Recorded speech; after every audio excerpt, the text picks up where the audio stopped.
Assalamualaikum warahmatullahi wabarakatuh. Halo Ananda, kita ketemu lagi.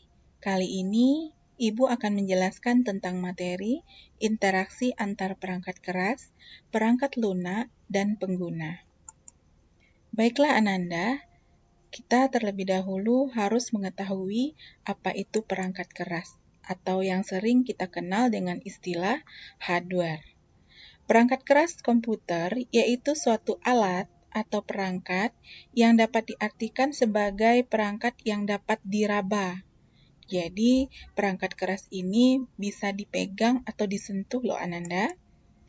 Nah, coba Ananda perhatikan diagram pengolahan data komputer berikut ini. Perangkat masukan atau input device bisa berupa data yang nantinya akan diolah di perangkat proses yang kita kenal dengan Central Processing Unit atau CPU. Setelah melalui pemprosesan, data tersebut akan dihasilkan melalui perangkat keluaran dalam bentuk informasi. Perangkat keluaran ini disebut juga dengan output device. Berikutnya, untuk media penyimpanan, itu dia bisa kita dapatkan dari hasil proses di CPU tadi, atau media penyimpanan ini juga bisa berupa data yang akan diproses oleh perangkat pemproses. Baiklah Ananda, kita coba lihat perangkat masukan atau input terlebih dahulu. Alat input atau perangkat masukan yaitu peralatan yang berfungsi untuk memasukkan data atau program dan mengirimkan data atau program tersebut dalam bentuk data digital yang akan diproses oleh komputer. Perhatikan gambar Ananda, ini adalah contoh-contoh dari perangkat input atau perangkat masukan ya. Nah, kita coba ambil dari keyboard. Keyboard merupakan perangkat yang memiliki tombol mirip dengan mesin tik dan beberapa tombol tambahan dengan berbagai fungsi.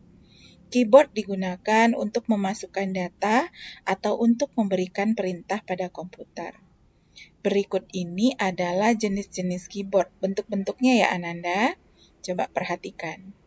Keyboard USB itu mempunyai hubungan dengan port USB. Port USB itu seperti yang di flash disk ya Ananda, colokannya seperti colokan flash disk. Sementara keyboard PS2 atau PS2 ini colokannya itu bulat, yang kita kenal dengan portnya bulat ya. Nah, ini adalah keyboard yang muncul sebelum keyboard USB. Seperti itu. Selanjutnya kita ke mouse. Mouse merupakan peralatan masukan yang berfungsi untuk menggerakkan pointer di layar untuk menjalankan ikon perintah atau program yang tampil pada layar monitor. Kalau Ananda ingat-ingat atau perhatikan, untuk mouse itu sendiri ada bagian yang kita klik. Sebelah kiri, sebelah kanan. Kalau double klik berarti kita mengklik sebelah kiri. Kalau klik kanan ya berarti sebelah kanan. Di antara tombol tersebut ada scroll lock. Jadi ribet ngomongnya, scroll lock. Nah, scroll lock ini untuk men-scroll ke atas dan ke bawah tampilan yang ada pada layar komputer. Selanjutnya lagi ada scanner. Scanner juga merupakan perangkat masukan ya Ananda. Jadi scanner adalah suatu alat elektronik yang fungsinya mirip dengan mesin fotokopi. Mesin fotokopi hasilnya dapat langsung kita lihat pada kertas. Sedangkan scanner hasilnya ditampilkan pada layar monitor komputer. Jadi ke layar monitor komputer dahulu ya. Kemudian baru dapat dirubah dan dimodifikasi sehingga tampilan dan hasilnya menjadi bagus, kemudian dapat disimpan sebagai file teks, dokumen, dan gambar. Nah, kita ke perangkat pemproses. Yang tadi kita lihat ada istilah Central Processing Unit atau CPU.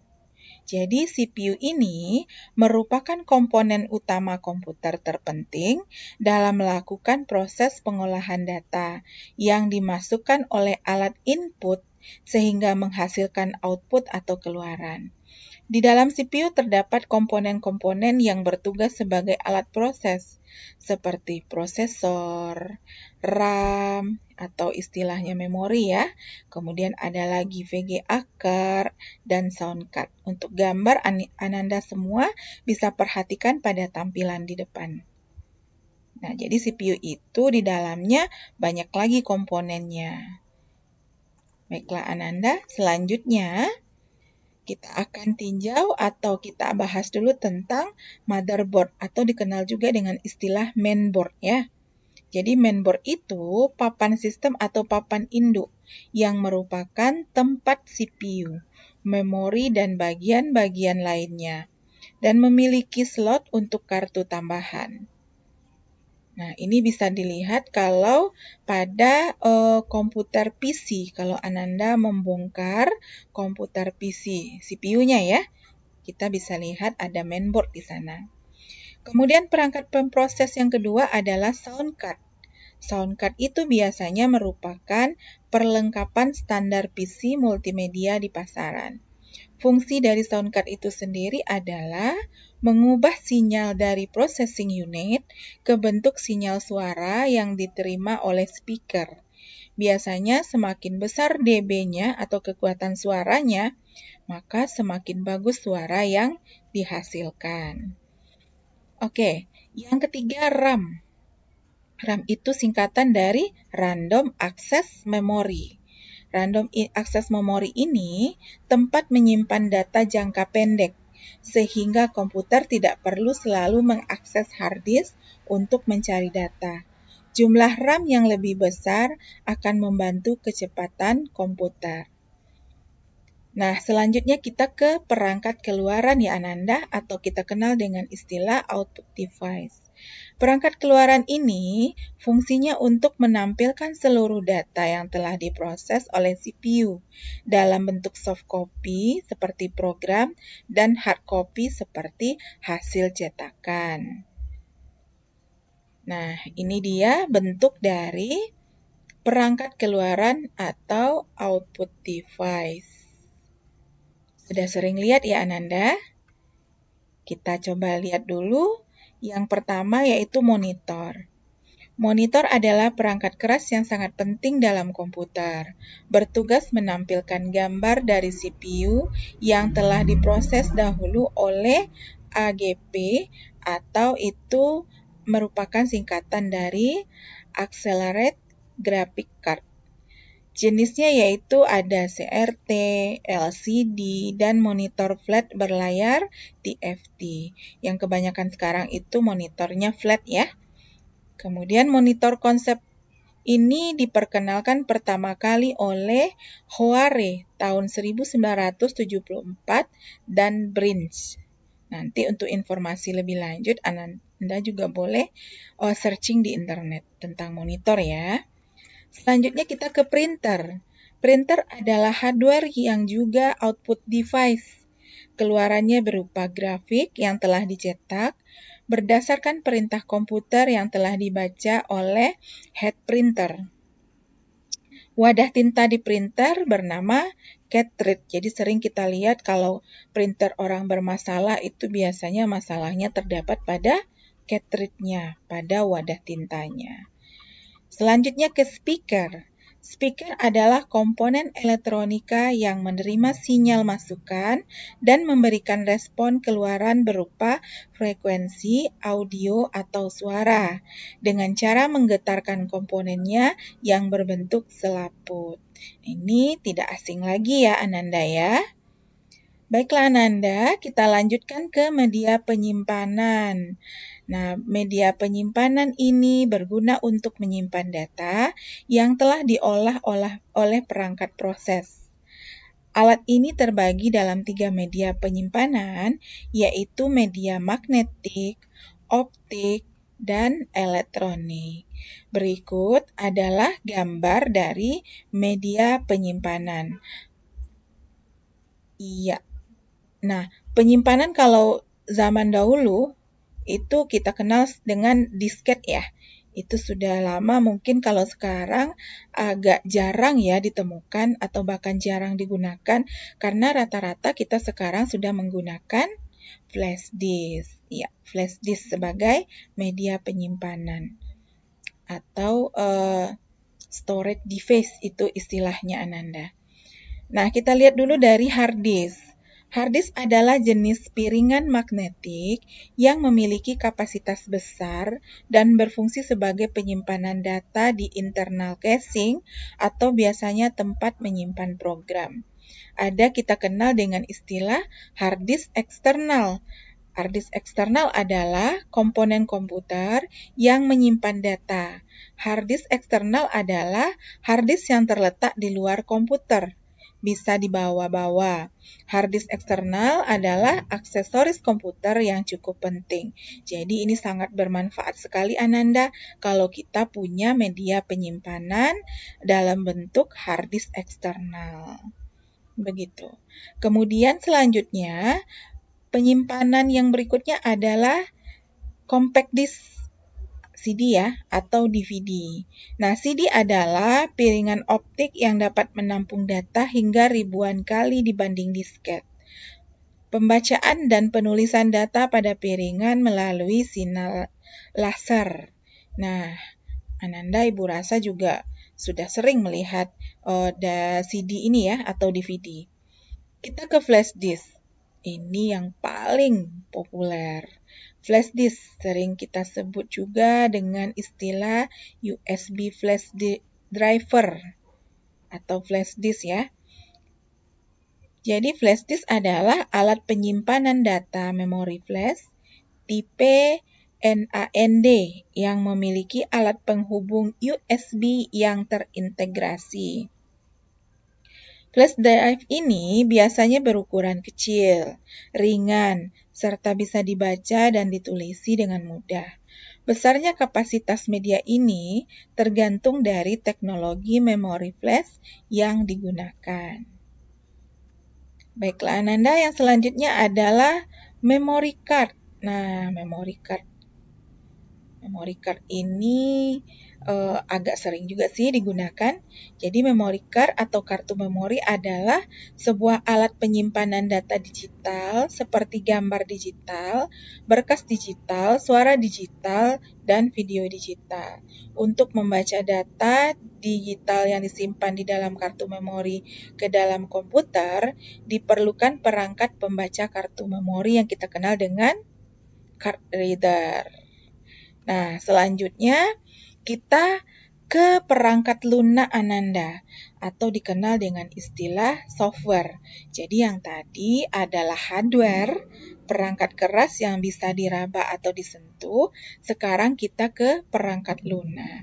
Perangkat lunak atau software adalah data yang diprogram, disimpan, dan diformat secara digital dengan fungsi tertentu.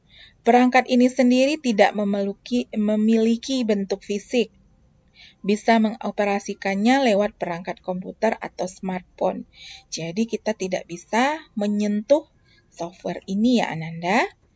Nah, untuk bagian-bagian software itu terdiri dari satu ada sistem operasi. Sistem operasi merupakan sebuah penghubung antara pengguna dari komputer dengan perangkat keras komputer. Contohnya adalah Windows, Linux, dan lain sebagainya. Kemudian yang kedua adalah aplikasi. Aplikasi merupakan program yang khusus melakukan suatu pekerjaan tertentu, seperti program gaji pada suatu perusahaan. Contoh aplikasi adalah Microsoft Office, dan nanti Ananda boleh lihat apa contoh-contoh yang lainnya ya. Selanjutnya kita ke nomor 3. Bagian dari software yang ketiga adalah bahasa pemrograman atau language program. Programming language atau bahasa pemrograman adalah suatu bahasa ataupun suatu tata cara yang dapat digunakan oleh manusia itu sebagai programmer ya, untuk berkomunikasi secara langsung dengan komputer. Selanjutnya yang keempat adalah utilitas atau utility. Utility ini merupakan program khusus yang berfungsi sebagai perangkat pemeliharaan komputer, seperti antivirus, partisi hard disk, manajemen hard disk, dan lain sebagainya. Contoh yang paling gampang itu adalah Norton Utilities atau Partition Magic. Nah, itu ya Ananda, itu adalah bagian-bagian dari software. Sekarang kita ke pengguna atau kita kenal dengan istilah brandware. Secara sederhana, istilah brandware di sini merujuk kepada orang-orang yang menggunakan atau mengoperasikan perangkat komputer. Jadi ini adalah orangnya, pengguna ya, atau brandware ini. Selanjutnya, untuk pengguna itu sendiri atau brandware secara umum terbagi menjadi 3. Ada yang sebagai administrator. Dikatakan dia sebagai administrator apabila tugas seseorang yang dianggap memiliki kemampuan untuk mengelola suatu sistem operasi, beserta juga program-program yang dijalankan dari sebuah komputer atau jaringan dalam perusahaan. Kemudian berikutnya sebagai programmer. Kapan dia dikatakan programmer? Apabila dia bertugas untuk membuat program yang dibutuhkan perusahaan dalam sistem komputerisasi. Selanjutnya, brandware atau pengguna sebagai operator apabila dia bertugas untuk menjalankan sistem operasi serta program dalam perangkat komputer perusahaan. Oke, Ananda, setelah Ibu beri penjelasan tentang hardware, software, brandware, sekarang kita coba lihat apa kesimpulan dari materi kita ini. Jadi, berikut bentuk interaksi dari perangkat keras, perangkat lunak, dan brandware. Kita tinjau dulu interaksi hardware dengan software. Jadi, apa sih hubungan antara hardware dan software? Untuk melihat hubungan atau interaksi di antara keduanya, kita perhatikan dahulu peranan sistem informasi. Jadi di sini sistem informasi itu tugasnya adalah mengelola perangkat keras. Jadi dia mengelola hardware. Jadi software ini mengelola hardware ya, kemudian menjalankan aplikasi. Kemudian juga menyediakan antarmuka dengan pengguna dan perantara dari perangkat keras dan perangkat lunak agar keduanya dapat berinteraksi dan bekerja bersama-sama. Jadi ada interaksi antara hardware dan software. Selanjutnya, ada lagi interaksi pengguna dengan hardware, yaitu antara manusia dengan perangkat keras. Kita bisa lihat dari interaksi dapat melalui BIOS. Contohnya terdeteksinya hardware pada BIOS. Tanpa adanya OS, jadi operasi sistem, seperti prosesor, RAM, dan hard disk. Kemudian ada interaksi juga dapat dilihat dari interaksi dapat melalui driver. Harus ada dulu OS-nya. Contohnya adalah driver VGA eksternal. Jadi pengguna bisa berhubungan dengan operasi sistem melalui driver. Begitu. Selanjutnya, kita tinjau lagi atau kita perhatikan lagi interaksi pengguna dengan software. Jadi ada juga interaksinya. Apa itu? Interaksi dapat melalui aplikasi tambahan.